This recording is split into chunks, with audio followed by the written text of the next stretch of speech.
헬라어로 시간을 뜻하는 단어가 두 가지가 있습니다. 하나는 크로노스라는 단어가 있고요. 하나는 카이로스라는 단어입니다. 이 크로노스라는 말은 양적인 시간을 말하는 거예요. 그래서 1년은 며칠이죠? 365일. 365일입니다. 시간으로는 1년이 얼마일까요? 8,760시간이고요. 분으로 따졌더니 52만 5,600분. 초로 따지니까 3,153만 6천 초. 이렇게 시간이 우리에게 주어져 있단 말이죠. 여러분, 이 시간은 모든 사람에게 동일하게 주어진 시간이죠. 이런 시간을 가리켜서 우리가 크로노스다 이렇게 말합니다. 또 하나 카이로스라는 단어는 언제 쓰느냐? 이 크로노스의 시간이 쭉 흘러가고 있는데 그 크로노스의 시간 중에서 우리의 삶에 의미가 있는 시간이 있죠. 여러분이 인생을 이렇게 생각해 보면 의미 있는 시간들이 있잖아요. 그런 의미 있는 시간, 내게 의미가 주어진 시간을 가리켜서 카이로스다 이렇게 말을 하는 것입니다. 우리가 무수히 많은 예배를 드리면서 우리가 크로노스의 시간이 흘러가고 있어요. 그런데 어느 날 이 예배 가운데 하나님의 큰 은혜를 받고 정말 내 삶에 정말 이 어떤 의미가 되어지는 그런 시간으로 이 예배가 드려졌습니다. 그럴 때는 이 시간이 카이로스가 되어지는 거죠. 특별히 우리 그리스도인에게 있어서 하나님의 뜻을 따라서 하나님의 뜻을 행하며 보낸 시간, 하나님의 뜻을 행하며 보낸 시간, 그 시간을 가리켜서 우리가 카이로스가 라고 그렇게 말하는 것입니다. 여러분, 오늘 우리에게 주어진 이 크로노스의 시간을 우리는 카이로스의 시간으로 만들어가는 것만큼 우리에게 의미가 있고 우리 인생이 가치가 있는 인생이 되어지는 거 아니겠습니까? 우리가 다 이 말을 공감을 하시겠죠, 그렇죠? 우리의 시간을 다 귀하게 쓰고 의미 있게 사용해야 되니까. 특별히 오늘 본문 말씀은 우리가 어떻게 하면 이것을 의미 있게 카이로스의 시간을 만들어갈 수 있을지 그것을 우리에게 가르쳐주고 있는데요. 7절 말씀해 보니까 만물의 마지막이 가까웠다 이렇게 말씀하고 있어요. 만물의 마지막이 가까웠다. 다르게 표현하면 말세라는 거죠. 말세. 우리의 마지막 시간이 가까웠어요. 가까웠기 때문에 크로노스의 시간이 쭉 흘러가고 있는데 그 시간을 그냥 흘러가게 만들면 안 되는 거예요. 그것이 마지막 얼마 남지 않은 그 시간이니까 의미 있게 하나님 앞에서 의미 있는 그런 시간으로 만들어가야 된다는 거예요. 얼마 남지 않았으니까. 여러분, 우리의 시간이 얼마 남지 않으면 함부로 보낼 수 없잖아요. 아니, 내가 사형 선고를 받아가지고 10시간을 살 수밖에 없다면 여러분, 그 시간을 어떻게 의미 없이 그렇게 보내겠습니까? 이 말세의 때가 됐기 때문에 우리가 주어진 시간을 의미 있게 카이로스의 시간으로 만들어가야 된다는 거예요. 전 여러분들이요, 이 카이로스의 시간, 의미 있는 시간을 만들어가는 여러분이 되시기를 주의 이름으로 축복합니다.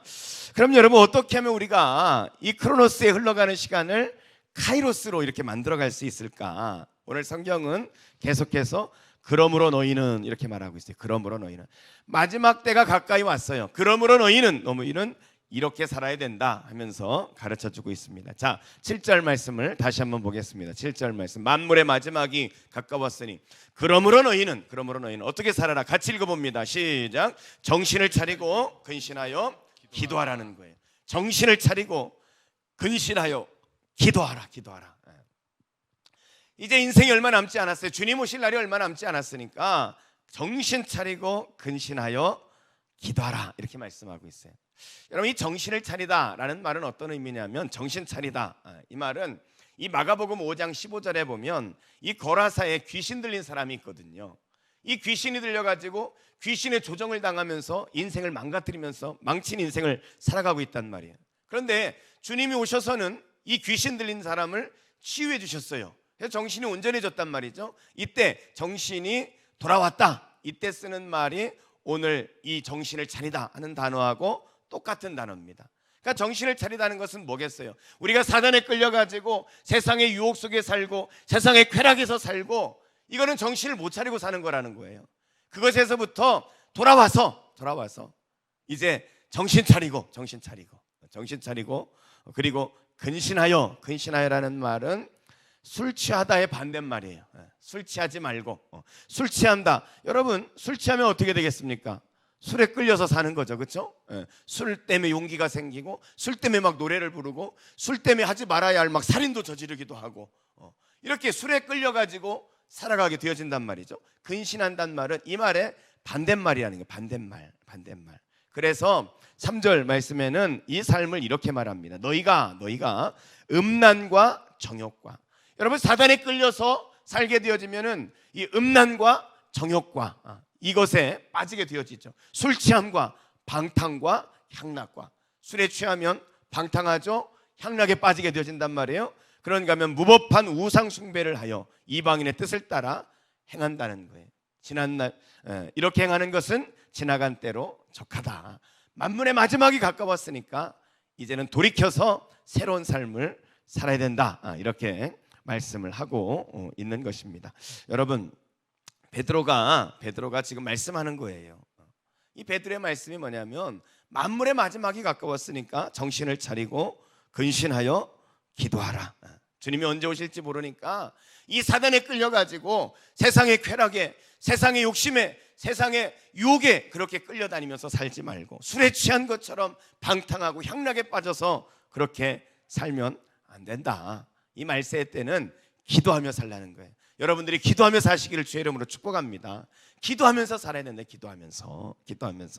여러분 누가복음 21장 36절 말씀해 보면 이렇게 말씀하고 있어요.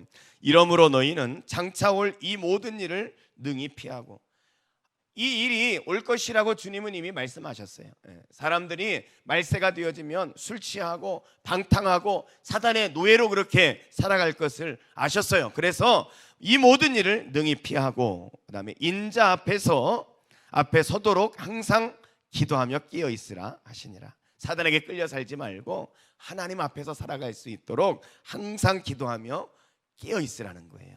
기도하면서 하나님 앞에 머물러 살아라. 기도하면서 여러분, 이 사실 이 정신을 차리고 근신하여 기도하라, 이걸 베드로가 하는 말이잖아요. 이 베드로가요 이 말을 그냥 하는 게 아니에요. 이 베드로는 이 말씀이 아주 뼈저리게 자신의 실패를 통해서 경험한 사람이거든요. 마태복음 26장에 보면 예수님께서 십자가 사건을 앞두고 겟세마네 동산에 올라가셔서 기도하시죠. 그때 이제 베드로가 함께 갔단 말이에요. 위기가 닥칠 것을 아셨던 주님이 이제 마태복음 26장 38절에 보면 이렇게 말씀을 하세요. 내 마음이 매우 고민하여 죽게 되었으니 너희는 여기 머물러 나와 함께 깨어 있으라.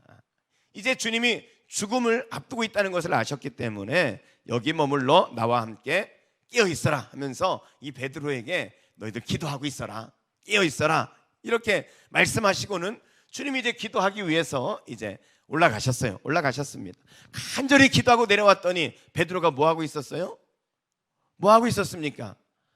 잔 게 아니에요. 자빠져 주무시고 계셨죠. 아니 그런 상황에서 어떻게 잠을 잘 수 있습니까? 이건 자빠져 잔 거예요. 이 베드로가 그랬단 말이에요. 그래서 주님이 야 깨어 있어야 된다. 너 그러지 않으면 마태복음 26장 41절 시험에 들지 않게 깨어 기도하라는 거예요. 그러지 않으면 너 시험에 든다. 시험에 들어. 그러니까 깨어 기도해야 된다. 이렇게 말씀하셨단 말이죠. 그리고 주님이 다시 올라가셨어요. 기도를 하시고는 다시 내려왔더니 베드로가 또 주무시고 계셨어요. 그럼 베드로가 이 주님의 말씀을 귀담아 듣지 않은 거였죠. 그렇죠? 깨어 있어라. 너희가 시험 든다. 주님이 시험 든다 이 말씀을 베드로가 가슴 깊이 이렇게 담아두지 않았다는 거예요. 에이 뭐 설마 내가 시험 들겠나?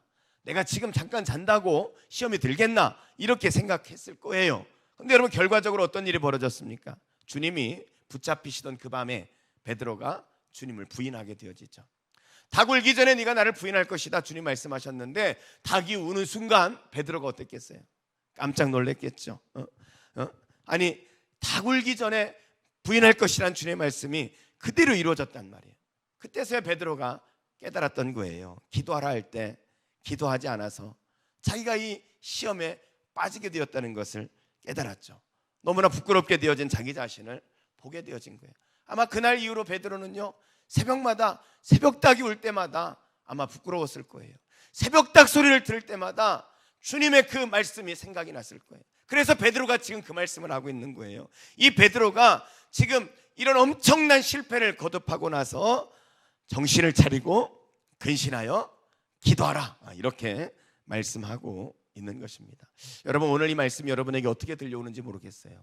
겟세마네 동산에서 이 말씀을 들었던 베드로와 같은 그런 마음으로 여러분의 마음에 이 말씀을 듣고 있는지 모르겠어요. 여러분, 우린 그런다면 후회할 일이 생기게 되는 거예요. 베드로처럼 부끄러운 일을 당할 수밖에 없습니다. 베드로처럼 시험에 빠질 수밖에 없다는 거예요.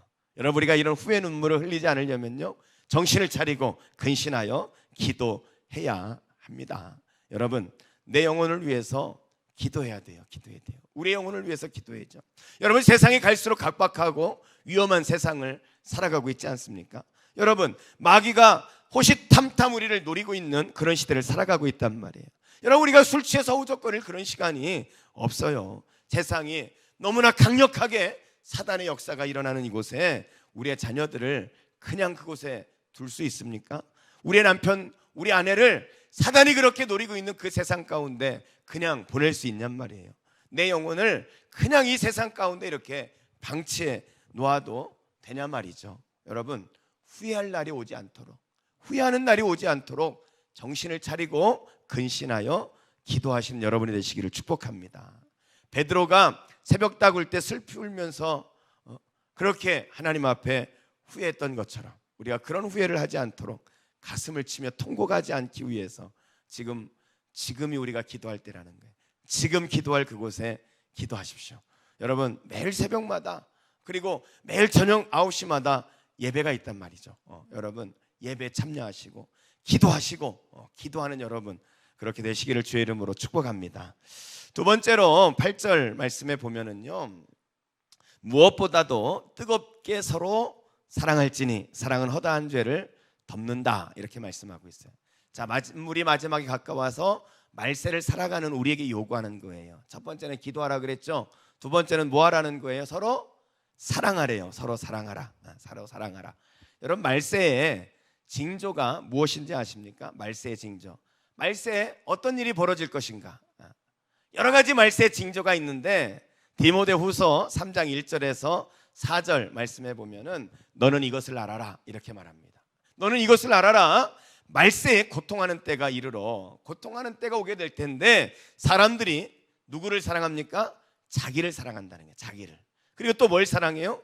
돈을 사랑하며 그리고 쾌락을 사랑하기를 하나님 사랑하는 것보다 더한다, 이렇게 말씀을 하고 있어요. 마지막 때는요, 자기를 사랑하고 돈을 사랑하고 쾌락을 사랑한다는, 쾌락을 사랑한다. 여러분, 어때요? 오늘 이 시대가 이 말씀에 맞는 것 같습니까? 안 맞는 것 같습니까? 오늘날 같이 자기를 끔찍하게 사랑하는 시대가 없는 것 같아요. 오늘날 같이 돈을 끔찍하게 사랑하는 때가 없는 것 같아요. 쾌락을 오늘날만큼 사랑하는 때가 없었지 않습니까? 하나님을 사랑해야 되는데 하나님을 사랑하는 것보다 자기를 사랑하고 돈을 사랑하고 쾌락을 사랑하고 있다는, 쾌락을 사랑하고 있다. 여러분, 무슨 말이에요? 마지막 때는 사랑의 왜곡이 일어나게 되어진다는 것입니다. 진짜 사랑해야 될 것을 사랑하지 못하고 사랑하지 말아야 될 것을 사랑하는 때가 오는 거죠. 오늘 제가 교회 카톡에 이 차별금지법에 대한 서명에 대해서 올렸는데, 여러분, 이 차별금지법, 여기에 제일 중요한 문제가 뭐 성소수자 인권 문제, 이 문제를 다루고 있는 거거든요. 제가 주일날 한번 이거 나눴잖아요, 그렇죠? 동성애에 대한 말씀을 나눴는데, 여러분, 이런 성소수자에 대해서 불쌍히 여겨줘야 돼요. 그렇지만 죄는 죄란 말이죠. 죄는 죄란 말이죠. 성소수자고 약하기 때문에 죄가 아니다, 이렇게 말할 수는 없단 말이에요. 여러분, 이게 뭐예요? 사랑이 왜곡된 거란 말이에요. 사랑이, 부부 안에서 사랑이 이루어져야 되는데 부부의 사랑을 벗어나서 부부가 아닌 사람을 사랑하고, 남녀가 나눠야 될 사랑을 남자가 남자끼리 사랑을 나누는 사랑의 왜곡에 일어나는 이 시대가 바로 말세의 마지막 때의 징조다. 성경은 그렇게 말씀하고 있다니까요. 사랑의 왜곡이 일어나는 거예요. 사랑해야 될 것을 사랑하지 않고, 사랑하지 않고 안아야 될 것을 사랑하고 있어요. 여러분 중에 혹시 부부의 사랑 외에 다른 남자, 다른 여자를 사랑하고 있으면요, 여러분의 인생에 말세가 가까운 것을 기억하시기 바랍니다. 말세는 사랑의 왜곡이 일어나는 거예요. 말세는 그런가 하면 마태복음의 24장에 보면 예수님께서 말세의 때를 이렇게 말씀하십니다. 마태복음 24장 12절 13절 말씀해 보면 불법이 성함으로 많은 사람이 사랑이 식어지리라. 그러나 끝까지 견디는 자는 구원을 얻는다. 마지막 때 나타나는 징조가 뭐냐면 사랑이 식어진다는 거예요. 사랑이 식어진다. 사랑이 끝까지 사랑하는 자가 구원을 받는다는 거예요. 끝까지 사랑하는 자가. 여러분 오늘 본문에서도 마지막이 가까웠으니 더욱 뜨겁게 사랑하라. 마지막은 사랑이 식어지고 사랑의 왜곡이 일어나는 시대라는 거예요. 그렇기 때문에 마지막을 살수록 우리 그리스도인은 더욱 뜨겁게 사랑하라는 것입니다. 여러분 뜨겁게 사랑한다는 게 뭘까요? 뜨겁게 사랑한다. 제가 길을 가고 있는데 요즘에는 뭐 이렇게 젊은 연인들이 그냥 노골적으로 그냥 표현을 이렇게 하잖아요. 그렇죠? 노골적으로 표현하는, 어떤 때는 정말 낯뜨거울 때가 있는데 우리 한진이는 안 그러기를 주의 이름으로 축복합니다.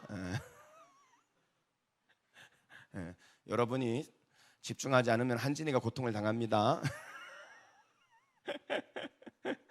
여러분 근데 이렇게 길을 가고 있는데 남녀 이게 젊은 연인이 이렇게 손을 잡고 이렇게 걸어가는 거예요. 근데 문득 제 마음 가운데 이런 생각이 드는 거예요. 참 저 마음이 얼마나 지금 뜨거울까. 그런 생각 안 해보셨어요?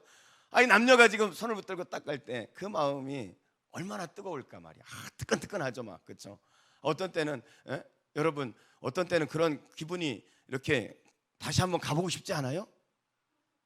저는 뭐 가끔 가기 때문에 별로 그렇게 가고 싶지 않은데 여러분 뜨겁다는 말은 그런 뜨겁다는 말이 아니에요. 냄비와 같이 막 확 끓었다가 금방 푹 식는 이런 사랑을 말하는 게 아니에요. 여기서 뜨겁다는 것은 전심으로 사랑한다는 거예요.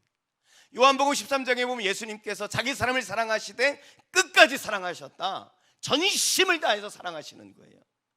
우리가 아직 죄인 되었을 때에 원수와 같은 우리를 사랑하시는 그 사랑, 끝까지 사랑하고 원수를 사랑하시는 주님이 우리에게 주셨던 그 사랑, 전심을 다해서 사랑하는 이 사랑이 뜨겁다는 거예요. 여러분 불륜과 그 불륜이 아닌 사람의 차이를 아시죠? 식당에 가서 밥 먹을 때 대화를 많이 하면 불륜이라고 그러잖아요. 그렇죠? 여러분 이런 사랑은 사랑이 아니라는 거예요. 뜨거운 것 같아요. 그 사랑은 뜨거운 것 같아요. 그런데 부부의 사랑을 벗어난 사랑은 그 사람의 인생이 이제 뭐라고요? 말세라니까요. 말세에 나타나는 현상이 그 인생의 말세가 다가온 거예요. 그거는 여러분 마지막 때일수록 거짓 사랑이 판치게 되어지는데 주님은 우리가 진짜 사랑을 아주 뜨겁게 전심으로 그렇게 사랑을 하라는 거예요. 여러분 전심으로 사랑하면, 그렇게 뜨겁게 사랑하면 어떤 일이 벌어지는지 아십니까? 다시 8절을 보세요. 8절을 보면 무엇보다도 뜨겁게 서로 사랑할지니 사랑은 허다한 죄를 덮는 거예요. 사랑은 허다한 죄를 덮게 돼요. 진짜 사랑하게 되어지면요 허다한 죄를 다 덮게 되어지는 겁니다. 한 아이가 교회에 갔다 와가지고 교회에서 오른뺨 치는 자에게 왼뺨을 돌려대라 하는 말씀을 배웠어요. 집에 와가지고 그 말씀을 잘 듣고 집에 와서 말씀을 다시 한번 생각해 봤어요. 오른뺨 치는 자에게 왼뺨을 돌려대라고 했는데, 근데 한 가지 궁금한 게 생겼어요. 그래가지고 이가 예수님한테 그걸 물어보기 위해서 기도했습니다. 하나님, 오른뺨 맞으면 왼뺨도 대라는 말씀을 알겠는데요, 근데 주님, 동생이 한쪽 눈을 콱 찌르면 어떻게 해야 됩니까? 이렇게. 썰렁하네. 여러분 우리 공동체 안에 사랑하기 힘든 사람이 있죠? 혹시 여러분 가정 안에 있지 않아요?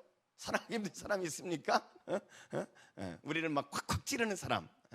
그러나 말세에 이 성도들에게 요구하는 사랑은 뭐냐면 정말 그런 사람들의 허물까지도 덮어주는 그런 사랑을 하라는 거예요. 그래서 잠언 10장 12절 말씀에 보면 미움은 다툼을 일으켜도 사랑은 모든 허물을 가리느니라, 덮어주느니라, 이렇게 말씀하고 있습니다. 우리가 지난 주일날 우리가 주님이 우리 죄를 가려주신 것을 우리가 말씀을 보지 않았습니까? 다윗의 이 허물이 가려짐을 받는 자가 복이 있다, 이렇게 말씀했죠. 로마서 4장 7절 말씀이잖아요. 불법이 사함을 받고 죄가 가려짐을 받는 사람은 복이 있다. 죄가 가려졌다, 이 사람이 복이 있다는 거예요. 이게 여러분 무슨 말씀입니까? 이 말씀은 예수님이 십자가에서 피 흘리심을 하셨죠. 피 흘리심을, 그래서 우리는 십자가 아래서 그 피 뿌림을 받았단 말이에요. 예수님은 피 흘리셨고 우리는 그 피 뿌림을 받았어요. 그래서 그 피로 우리가 다 보혈로 덮여졌을 때 우리의 죄가 어떻게 된 거예요? 가려진 거예요. 가려진 거예요. 주님의 보혈로 우리 죄를 다 가려주셨단 말이죠. 그러니 이게 여러분 얼마나 복이냐는 거예요. 주님의 사랑은요, 허다한 죄를, 허물을 덮어주시는 것입니다. 여러분, 이 말세일수록 사랑이 식어져 가는데 우리 그리스도인은, 하나님의 자녀된 사람은요, 허물까지도 덮어주는 그런 사랑을 할 수 있기를 주의 이름으로 축복합니다. 이 사랑이라는 것은요, 두 종류의 사랑이 있는 것 같아요. 하나는 because of의 사랑이 있어요. because of. 또 하나는 in spite of의 사랑이 있어요. in spite of의 사랑. 이 because of라는 어떤 사랑입니까? 때문에 사랑한다는 게, 때문에 사랑해. 때문에. 그래서 이 사랑은 어린아이와 같은 그런 사랑이죠. 이 어린아이를 보세요. 어린아이들은요, 아주 분명합니다. 분명해요. 이 아이들은요, 자기를 이렇게 사랑해 주는 것 같으면 와서 잘 안겨요. 근데요, 잘 사랑해 주지 않잖아요. 그러면요, 절대 안기지 않습니다. 애들은 정확해요. 나를 사랑해 주냐 안 사랑해 주냐를 분명히 가리고요, 그거에 따라서 그 사람을 대하는 거예요. 여러분, 그런데 이 나이가 들어서 이제 어른이 되어졌는데도 아이와 같이 그렇게 사랑하는 사람들이 너무나 많아요. 그렇죠? 아내가 물 떠다 줬으니까 나는 안마를 해주지. 이런 사랑을 한단 말이에요. 물 안 떠다 줬어? 나도 안마 안 해주지. 이런 사랑을 하고 있단 말이에요. 이런 사랑을. 여러분, 이 because of의 사랑은 어린아이와 같은 그런 사랑이라는 거예요. 뭐뭐 때문에 하는 사랑, 뭐뭐 때문에. 근데 여러분, in spite of의 사랑이 있어요. 그럼에도 불구하고 사랑한다는 거예요. 나를 배신했습니다. 그럼에도 불구하고 사랑하는 거예요. 병들었습니다. 그럼에도 불구하고 사랑하는 거예요. 이유와 조건을 묻지도 따지지도 않고 그럼에도 불구라는 이 절대적인 차원으로 사랑하는 사랑. 이 사랑이 바로 예수님의 사랑이고, 이 사랑이 허물을 덮어주는 그런 사랑이라는 거예요. 여러분, 말세에 허물을 덮어주는 그런 사랑을 하는 여러분이 되시기를 주의 이름으로 축복합니다. 그런가 하면 세 번째로 9절 말씀에 보면은, 9절에 보면 서로 대접하기를 원망 없이 하라, 이렇게 말씀하고 있어요. 마지막 때 우리가 어떻게 살아야 된다고요? 첫째는 기도하라는 거예요. 두 번째는 사랑하라는 거예요. 사랑하라. 허물을 덮어주는 사랑을 해라. 세 번째는 대접하기를 원망 없이 하라. 말세를 앞두고 우리는 이렇게 서로 대접을 하라는 것입니다. 여러분, 이 말씀을 우리가 좀 더 이해하려면 1세기의 상황을 우리가 좀 살펴볼 필요가 있습니다. 여러분, 1세기의 상황을 한번 생각해 보세요. 요즘 우리가 새벽과 저녁으로 사도행전 말씀을 이렇게 보고 있는데, 여러분, 바울이 계속 전도를 하면서 어떻게 합니까? 돌아다니는 거예요. 오늘 이 도시, 오늘은 저 도시, 이렇게 계속 돌아다닙니다. 그러면 돌아다니면은 바울이 어디서 머물겠어요? 누군가의 집에 찾아가서 그 집에서 잠을 자야 될 거 아니겠습니까? 그 집에서 밥을 얻어 먹으면서, 그러면서 복음을 전하는 거예요. 나그네로 사는 거죠. 그런데 여러분, 또한 이 베드로 전서를 우리가 처음 공부할 때 말씀을 드렸지만, 그때 당시에 많은 그리스도인들이요, 핍박이 있어가지고 쫓겨다니면서 그렇게 신앙생활을 했단 말이에요. 쫓겨다니면서. 오늘 베드로전서도요, 이 그런 쫓겨가는 나그네에게 쓴 편지라 그랬잖아요. 베드로전서 1장 1절에 보면 예수 그리스도의 사도 베드로는 본도, 갈라디아, 갑바도기아, 아시아와 비두니아에 흩어진 나그네에게, 이 복음 때문에 흩어져 살 수밖에 없었던 그런 나그네에게 지금 편지를 하고 있단 말이에요. 여러분, 많은 나그네들이 이렇게 살아가고 있어요. 아까 말씀드린 것처럼 이 나그네들이 어느 방에, 어느 지역에 갔으면 어느 집인가 들어가서 그 집에서 자고 그 집에서 공개를 받아야 될 거 아닙니까? 오늘 이 베드로의 말이 뭐냐면, 이런 나그네들에 대해서 대접하기를 잘 하라는 거예요. 손님을 잘 대접하라. 마지막 때일수록 대접을 잘해야 된다, 이렇게 말합니다. 여러분, 여기서 대접이라는 말 속에는요, 이런 의미가 있어요. 낯선 손님에게 친절하게 하라는 거예요. 낯선 손님에게. 그러니까 내 친척이나 내 형제, 이들에게 이렇게 대접하는 그것 차원을 넘어서 낯선 사람. 여러분, 다시 한번 생각해 보세요. 나그네란 사람은 어떤 사람입니까? 나그네는요, 한번 지나고 가면은 끝이에요. 다시 못 만날 수도 있는 것입니다. 여기서 대접하라는 말은 그 말이에요. 대접이라는 말은 돌아올 것을 기대하지 않고 행하는 것, 그게 대접이에요. 우리는 뭐라도 하나 누군가에게 이렇게 공개했으면은, 그리고는 계속 이제 그 사람을 이렇게 보고 있지 않습니까? 조금 있으면 뭐가 돌아오지 않나? 이걸 생각한단 말이에요. 이건 대접이 아니라는 거예요. 돌아올 것을 기대하지 않고 하는 것, 그것이 대접이라는 거예요. 그래서 여러분 탈무드에 보면 이 주고받는 것에 대해서 이렇게 이야기합니다. 주는 사람도 등 뒤로 이렇게 주고 받는 사람도 등 뒤로 받으라는 거예요. 무슨 의미겠습니까? 주는 사람도 이렇게 줄 때 그 사람 얼굴을 보면 뭔 생각이 나요? 본전 생각이 나는 거예요. 나중에 이 사람이 뭔가 줘야지 이런 생각을 한단 말이에요. 받는 사람은 얼굴을 보고 받으면 그 사람을 볼 때마다 무슨 생각이 나겠어요? 괜히 꿀리고 자기 자신이 좀 떳떳하지 못하고 그런 생각이 들 수 있단 말이죠. 그러니까 등으로 주고 등으로 받으라는 거예요. 여러분 대접한다는 것은 그런 거예요. 아무런 이 대가를 생각하지 않고 그것을 받아라, 그 말입니다. 그래서 돌아올 것을 생각하지 말고 그렇게 섬기는 것, 이것이 오늘 말씀하시는 대접이라는 거예요. 근데 여러분 아까 말씀드린 것처럼 우리는 이렇게 대접하고 섬겨놓고는 그리고는 나중에 저 사람이 나한테 좀 저럴 수가 있어? 이런 생각을 하지 않습니까? 기대를 하기 때문에 대접해놓고 기대하니까 그 기대가 채워지지 않으니까 뭐가 일어나요? 원망이 일어나는 거예요. 원망이. 그래서 다시 9절을 보세요. 자, 9절 말씀 우리 같이 한번 읽어봅시다. 같이 읽습니다. 시작. 서로 대접하기를 원망 없이 하고. 원망 없이 하라는 거예요. 원망 없이. 대접할 때 원망 없이 해라. 원망 없이. 줬으면 그것으로 끝이고 그냥 주는 기쁨으로 끝나야 된다는 거예요. 뒤에서 투덜대지 말라는 거예요. 야, 내가 이렇게 했는데 야, 걔는 어떻게 고맙다는 말 한마디 안 하냐? 그러려면 하지 말라는 거예요. 투덜대지 말고 원망하지 말라는 거예요. 내가 언제까지 이러고 살아야 돼? 내가 시다발이야? 이런 말 하지 말라는 거예요. 그냥 주면 끝이고 섬김으로 끝나야지. 섬겨놓고는 그냥 이거 안 해주나? 그러면 원망이 생기는 거예요. 원망이. 그런데 여러분 이게 투덜대고 원망하는 순간 여러분이 대접한 건 다 날아갔다는 것을 여러분 기억해야 돼요. 내가 시간 들이고 돈 들이고 노력 들여가지고 대접해놓고는 그래놓고 투덜대면요 그 했던 모든 것이 다 날아가는 거예요. 그래서 여러분 손해보는 짓 하지 마세요. 손해보는 짓. 성령이 감동을 주셔가지고 대접한 거 아닙니까? 성령이 이렇게 했으면 좋겠다 그래서 성령에 순종해서 너무 잘한 거잖아요. 그러면 거기서 끝나야 되는데 근데 꼭 이 주고 나면 꼭 뭐가 틈이 타느냐? 사단의 틈은 타는 거예요. 이 남편이 말이야 내가 이랬는데 이렇게 하네? 섭섭한 마음을 사단이 섭섭마귀를 집어넣어가지고 살짝 건드려가지고 투덜대게 만드는 거예요. 원망이 일어나게 된단 말이죠. 그렇게 하지 말라. 이게 넘어가면 바보라는 거예요.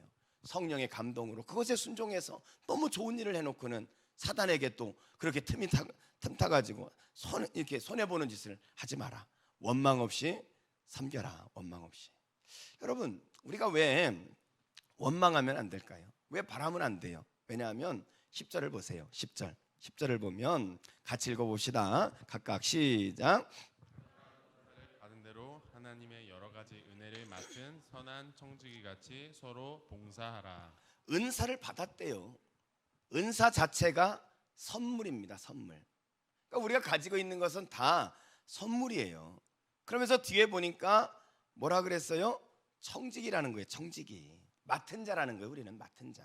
여러분 내가 가지고 있는 물질 하나님이 내게 맡겨주신 거예요. 이게 내 거라면 줬으니까 뭐 그럴 수 있지만 맡겨주신 건데 하나님 거 하나님이 야 이렇게 좀 흘러보내라 그래가지고 줬으면 거기에 무슨 내가 할 말이 있어요. 내가 하나님과 잠깐 맡고 있던 건데 하나님이 누구 줘라 하면 주는 게 당연한 거 아니겠습니까? 이 청지기 의식, 내가 받았다라는 이 의식을 하면 원망할 게 없는 거예요. 흘려보내는 거예요. 그냥 보내는 겁니다. 여러분 하나님이 잠시 맡겨놓으신 거예요. 그래서 오히려 기도하는 사람일수록요 하나님께서 요구하시는 게 뭔지, 나를 통해서 뭘 흘려보내길 원하시는지 그런 것들을 선명하게 깨닫고 그것에 순종을 하게 되어지는 것입니다. 제가 엊그저께 저녁 기도 때 간증을 했는데 수요일 날 한 분이 찾아오셨어요. 찾아오셔가지고는 기도를 하는데 선교사님들을 좀 도와야 되겠다는 그런 마음이 들더래요. 그래가지고 이분이 봉투를 하나 가지고 오셨어요. 봉투를 가져오셔가지고 목사님 선교사님 중에 필요한 분이 있으면 그분에게 이렇게 섬겨드렸으면 좋겠어요. 그분에게 보내주셨으면 좋겠어요. 하고 봉투를 하나 가져오셨어요. 제가 이제 그걸 딱 킵해놨죠. 받아놨는데 다음 날 이제 저녁에 이제 그런 일이 있었는데 다음 날 아침에 선교사님 한 분이 전화가 오신 거예요. 선교사님이 전화가 오셔가지고는 이 인도에 계신 우리 선교사님이신데 이제 6개월짜리 비자를 가지고 가셨는데 이 비자가 지금 만료가 된 거예요. 그런데 코로나 때문에 지금 들어오질 못하고 있는 거예요. 들어오질 못하고 있는 상황인데 한국에 있는 아버님이 편찮으시다는 연락을 받았습니다. 근데 폐암이라는 거예요. 폐암. 얼마나 놀랬겠어요. 그런데 들어올 수도 없고 비행기가 없어가지고 너무 그런 안타까운 상황이 되어버려가지고 막 너무 그렇게 안타깝게 기도하고 막 그렇게 있었는데 다행히 검사를 하고 그랬는데 폐암은 아니었던 거예요. 그래가지고 이제 작은 수술을 이렇게 하셨습니다. 수술을 했는데 문제는 뭐냐면 이 자식이 이 수술비를 이렇게 해드려야 되는데 선교사님 무슨 돈이 있겠어요? 돈이 없잖아요. 그러니까 이제 전화를 하신 거예요. 저한테 전화를 하셔가지고는 여러분 선교사님이 이런 얘기하는 것이 얼마나 힘들겠어요. 사역을 위해서 이렇게 요청하는 것도 굉장히 힘든데 자기 개인을 위해서 이거를 도와달라고 하는 게 얼마나 마음이 어렵겠습니까?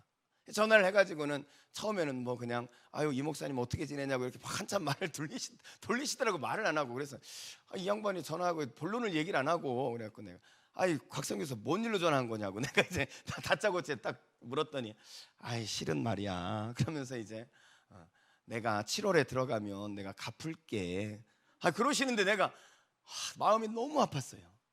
내가 들어가면 갚을게. 본인의 개인적인 문제를 가지고 그러시니까 내가 갚을게 하면서 이 사정을 쭉 얘기를 하시더니 좀 이렇게 도와달라는 거예요. 도와달라는 게 아니라 빌려달라는 거예요.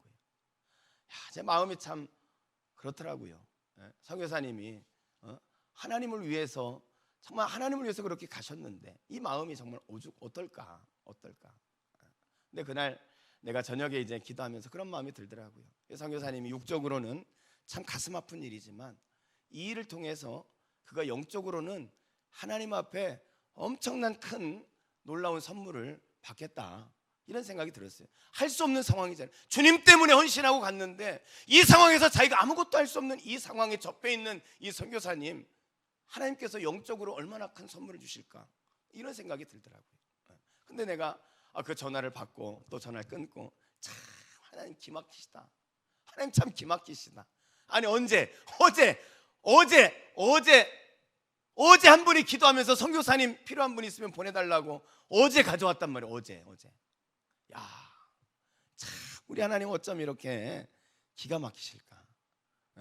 그 전화가 올 걸 알고 미리 하나님이 다 준비해 놓으셨어요. 제가 이제 그걸 그날 저녁에 간증을 했어요. 이렇게 간증을 하고 그 선교사님 위해서 중보기도 해달라고 요청을 그렇게 했습니다. 그랬는데 근데 오늘 한 분이 또 찾아오셨어요. 한 분이 또 찾아오셔가지고는 자기가 금요일날 그 말씀을 듣는데 선교사님을 자기가 가슴으로 이렇게 품고 기도하고 근데 하나님께서 물질 흘려보내라고 그렇게 말씀을 하셨다는 거예요.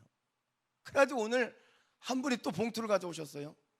그래서 제가 오늘 바로 재정부에 연락해가지고 빨리 거기 급할 테니까 주일날 헌금은 넣을 테니까 빨리 인도에 보내달라고 그렇게 해가지고 보내드렸죠. 참 기가 막히다 하나님이. 하나님 어쩜 이렇게 역사하실 수가 있을까? 여러분 이 두 분을 생각할 때 그런 마음이 드는 거예요. 이분들이 기도하시니까 하나님의 필요를 알게 되어지고 그러니까 그 필요에 따라 흘려보낸단 말이죠. 꼭 이렇게 생각하는 분이 있어요. 기도하지 말아야 돼. 기도하면 또 내 거 나가라 그래. 여러분 게 아니라니까. 누구 거라고요? 하나님 거예요. 막타 있는 거예요. 여러분이 이것을 잘 흘러보내야 하나님께서 또 그것을 더 큰 것을 흘러보내게 하시는 거죠. 이게 하나님의 방법이라니까요. 그런데 기도하면 안 돼. 그러니까 이거 탁 막혀가지고 경색이 돼가지고 나중에는 터지는 거예요. 그러니까 청직이라는 마음을 가지고 있으면요, 원망할 게 없어요. 오히려 내가 하나님의 뜻에 따라서 이렇게 순종한 것으로 인해서 기쁘고 감사한 거예요. 감사한 거예요. 여러분, 그런데 자, 말세 이렇게 살아라 그랬는데 이렇게 사는 게 쉽습니까? 이게 주님 거니까 흘러보내야지. 이게 쉬워요? 쉽지 않죠? 어려워요. 어렵습니다. 그래서 11절 말씀에 이렇게 말씀하는 거예요. 자, 11절 말씀 우리 같이 한번 합독해서 읽습니다. 11절 시작. 만일 누가 말하려면 하나님의 말씀을 하는 것 같이 하고 누가 봉사하려면 하나님이 공급하시는 힘으로 하는 것 같이 하라. 네, 거기까지. 하나님의 말씀을 하는 것 같이 하고 하나님이 공급하시는 힘으로 하는 것 같이 하라.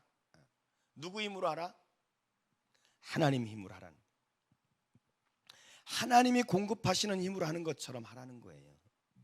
내가 하는 것처럼 잘난 척하지 말고, 내가 할 수도 없고 그 일에 대해서 하나님이 힘 주셔야 그 일을 하는 거예요. 하나님이 은혜 주시고 하나님께서 내게 역사해 주셔야, 그럴 때 우리가 믿음으로 순종하고 믿음으로 살아갈 수 있는 거지. 여러분, 내 힘으로 그렇게 살아갈 수 있습니까? 아니에요. 율법의 행위로 인간의 노력으로 그렇게 사는 게 아니라니까요. 내 힘으로 살려고 하니까 안 되는 거예요. 안 되니까 힘든 거예요. 어떻게 살라고? 믿음으로 사는 거예요. 하나님이 주시는 힘으로 하는 거예요. 하나님 내게 믿음 주시고 하나님이 그렇게 하라고 하실 때 그것에 순종하면 되는 거예요. 그러면 힘든 게 아니에요. 근데 하나님이 주시는 은혜로 하는 것이 아니라 내 힘으로 하려고, 내 능력으로 하려고 하니까 아깝고 원망이 되고 못하는 거예요. 여러분, 그래서 우리가 뭘 하는 거예요? 그래서 기도하는 거예요. 기도하면 하나님의 뜻을 깨닫게 되어지고, 기도하면 하나님의 뜻을 순종할 수 있는 능력이 생기고, 기도하면 원망 없이 그 일을 할 수 있게 되어지는 거예요. 그래서 기도하라는 거예요. 그렇게 할 때, 하나님 주신 힘으로 할 때 어떻게 됩니까? 다시 11절을 봅니다. 다시 11절. 만일 누가 말하려면 하나님의 말씀을 하는 것 같이 하고 누가 봉사하려면 하나님이 공급하시는 힘으로 하는 것 같이 하라. 이는 범사에 예수 그리스도로 말미암아 하나님이 영광을 받으시게 하려 함이니. 그럴 때 하나님이 영광을 받으시는 거예요. 내 힘으로 하고 내 능력으로 하는 것처럼 하면요, 그것 때문에 원망하고 불평합니다. 그러니 무슨 하나님의 영광이 드러나겠습니까? 하나님의 영광이 가려지게 되어지는 거죠. 근데 하나님이 공급하시는 그 힘으로 하면 우리가 그것으로 인해서 하나님의 영광이 드러나게 되어지는 것입니다. 여러분, 오늘 말씀은 만물이 마지막이 가까웠으니 이렇게 살아라 하면서 이 말씀을 우리가 쭉 보지 않았습니까? 만물의 마지막 때를 살아갈 때 우리가 어떻게 살아야 하느냐. 여러분, 이 말씀에 마지막이 가깝다. 이 말은 다시 말하면 말세라는 거죠. 예수님의 재림하실 때가 가까이 와 있다, 이 말이에요. 그런데 여러분, 이 말에 여러분 동의가 되세요? 지금 이 말씀이 언제 기록되어진 거예요? 2000년 전에 기록되어진 거예요. 2000년 전에 기록되어지기를 마지막이 가까이 왔으니 그랬는데 벌써 몇 년이 지났어요? 2000년이 지났잖아요. 2000년이. 이게 도대체 어떻게 된 거예요? 계시록에 보니까 2000년 전에 기록된 계시록에 보니까 예수님이 곧 오시리라, 속히 오신다 그랬거든요. 아니, 속히 해놓고는 2000년이 지났단 말이죠. 이 말씀을 도대체 우리가 어떻게 이해를 해야 됩니까? 이 말씀을 이해하려면 우리가 두 단어를 여러분이 이해를 해야 돼요. 두 단어. 첫째는 뭐냐면 말세라는 단어를 이해해야 됩니다. 말세. 이 말세라는 것은 무슨 뜻이냐면, 성경에서 말씀하시는 말세라는 것은 예수님이 초림하시고 그리고 예수님이 재림하시는 이 기간을 말세라고 하는 거예요. 그러니까 말세는 언제 시작이 된 겁니까? 예수님이 초림하시는 순간 말세가 시작이 되어진 거예요. 그 말세 끝이 언제예요? 예수님이 재림하시는 때, 그때가 말세의 끝이 되는 거예요. 이게 말세라는 거예요. 이게 말세. 그래서 뭐 그런 말을 하지 않습니까? 말세 지말, 말세의 끝이다. 요즘이 말세 중에서도 끝이다 이렇게 말하는 거예요. 그래서 말세라는 말을 그렇게 이해를 해야 되고, 두 번째, 속히라는 말을 우리가 이해를 해야 돼요. 이 속히라는 말은 뭐냐면, 속히 온다 그러니까 곧 오신다, 금방 오신다, 이런 뜻이 아니에요. 속히라는 말은 이것은 임박성을 말하고 급작성을 말하는 겁니다. 임박성, 급작성. 다시 말해서 언제 올지 모르는데 주님은 긴급하게, 비밀리에 이렇게 오신다, 그 말이 속히라는 말은 무슨 의미인지 아시겠죠? 그래서 예수님이 이 말씀에 대해서 설명하실 때에 도둑과 같이 오신다 이렇게 말씀하셨어요. 도둑이 야 내가 오늘 밤 새벽 2시에 너희 집 찾아갈 거다 이렇게 하고 오지 않잖아요, 그렇죠? 도둑은 전혀 예상하지 않고 있을 때 탁 들어와서 훔쳐가는 거예요. 이 속히라는 말은 그 말이에요. 언제 올지 몰라요. 언제 올지 모른다. 그런 의미가 바로 속히라는 말씀이에요. 주님 언제 올지 모르기 때문에, 그렇기 때문에 우리가 어떻게 하고 살아야 돼요? 항상 준비하고 있어야 돼요. 우리가 항상 저녁이 되면 집 문 잘 닫혀 있도록 문단속하는 거잖아요, 그렇죠? 도둑이 오지 못하도록 준비하고 있잖아요. 언제 올지 모르기 때문에 준비하는 거예요. 주님도 마찬가지래요. 주님이 언제 올지 몰라요. 그렇기 때문에 우리가 항상 준비하고 있어야 된다. 항상 준비하고 있어요. 그래서 저는 이 말세하면 생각나는 이야기가 있어요. 몇 번 제가 말씀을 드렸는데 이 키에로케고르의 이 비유가 생각이 납니다. 이 관객이 가득 찬 극장이에요. 극장에 막 관객이 꽉 차 있는데 연극이 진행이 되어집니다. 연극이 막 진행이 되어지고 관객이 막 연극에 푹 빠져가지고 막 몰입하고 있는데, 근데 저 극장 밖에 뒷부분에서 화재가 난 거예요. 화재가. 극장장이 그걸 발견했어요. 그런데 여기서 불이야 소리치면 이 극장 안에 꽉 차 있는 사람들이 막 갑자기 막 다 우르르 나가면은 이게 막 아수라장이 된단 말이죠. 그래서 이 극장장이 이제 지혜를 짜는 거예요. 그래가지고 주연 배우를 부릅니다. 상황이 지금 이런데 당신이 나가서 사람들을 차분하게 질서 있게 조금씩 나갈 수 있도록 유도를 해주십시오. 그래가지고 이 주연 배우가 와가지고 그 상황을 이야기합니다. 여러분 지금 저 극장 밖에 불이 났습니다. 그래서 우리가 우왕좌왕하지 말고 차례로 이렇게 질서 있게 가야 됩니다. 이렇게 말했더니 객석에 있는 사람들이 다 같이 이게 마치 연극인 줄 알고 막 박수를 치는 거예요. 야 당신 연기 진짜 잘한다 막 이렇게 박수를 치는 거예요. 그래가지고 주연 배우 아니 그게 아니라고, 이건 연기가 아니라 이건 실제 상황이라고, 실제 지금 불이 나가지고 빨리 우리가 긴급하게 질서 있게 대처를 해야 된다고 막 진지하게 막 얘기를 하니까 관객들이 야 당신 표정 연기도 끝내준다 하면서 막 더 큰 박수를 치고 있는 거예요. 여러분 어떻게 됐겠습니까? 결국은 극장이 무너지고 사람들은 그제서야 먼저 나가려고 아우성치고 아수라장이 되었겠죠. 여러분 말세다 말세다 하니까 우린 영국처럼 생각하는 경향이 있는 것 같아요. 그 객석에 앉아있는 사람처럼 그렇게 생각하는 경향이 있는 것 같아요. 여러분 농담이 아닙니다. 만물의 마지막이 가까웠으니 주님이 속히 오신다. 언제 오실지 모른다. 정신 차리고 근신하여 기도하라. 허물을 덮을 수 있는 그런 뜨거운 전심으로 사랑을 하면서 살아라. 그리고 선한 청지기답게 원망 없이 봉사하면서 살아라. 이렇게 말씀합니다. 여러분 말세는 어떤 특별한 것을 하면서 보내는 게 아니에요. 저 산에 하얀 옷 입고 가서 할렐루야 찬양하면서 그렇게 주님을 맞이하는 게 아니에요. 오늘 말씀은 정신 차리고 근신하여 기도하라. 허물을 덮을 수 있을 만큼 전심으로 사랑하며 살고 선한 청지기답게 원망 없이 봉사하며 살아라. 이렇게 말씀합니다. 말세의 때를 살아가는 여러분들이 주님 오실 그날에 부끄럽지 않게 믿음으로 정말 하나님의 자녀답게 그렇게 살아가시기를 주의 이름으로 축복합니다.